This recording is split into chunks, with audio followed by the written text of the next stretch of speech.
இன்றைக்கி ஆம்பூர் மட்டன் பிரியாணி வீட்டில் எப்படி செய்யுதுன்னு பார்க்கலாமா? அதுக்கு நான் 1 கிலோ சீரக சம்பா அரிசி எடுத்திருக்கேன். எண்ணெய், பட்டை, லவங்கம், வெங்காயம், ஸ்பைசஸ் எல்லாம் டிஸ்கிரிப்ஷனில் கொடுத்துருக்குற அளவில் போடுங்க.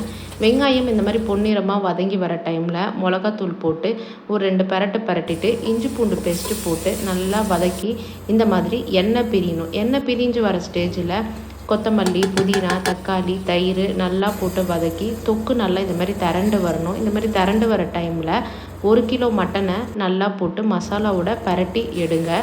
தேவையான அளவு உப்பும் போட்டுக்கோங்க. நான் இங்கே 800 ml தண்ணி சூடாக கொதிக்க வச்ச தண்ணியை யூஸ் பண்ணியிருக்கேன். இப்போது கறி நல்லா வெந்து வரத்துக்கு கேஸை லோ ஃப்ளேமில் வச்சு ஒரு மூடி போட்டு தம் போட்டு விட்டுருங்க. ஒரு 30லேருந்து 45 நிமிஷம் வேகணும். அப்போ கறி நல்லா வெந்து வரும். ஒரு பாத்திரத்தில் 2.5 லிட்டர் தண்ணி, 2.5 டேபிள் ஸ்பூன் கல் உப்பு போட்டு ஊற வச்ச சீரக சம்பா அரிசி அதில் கொட்டினீங்கன்னா இந்த மாதிரி 50% வெந்து வரணும். உடச்சா உடையணும். அதுக்குள்ளே வேக வச்ச மட்டனில் லெமன் ஜூஸ் இந்த மாதிரி புழிஞ்சு கிண்டி விடுங்க.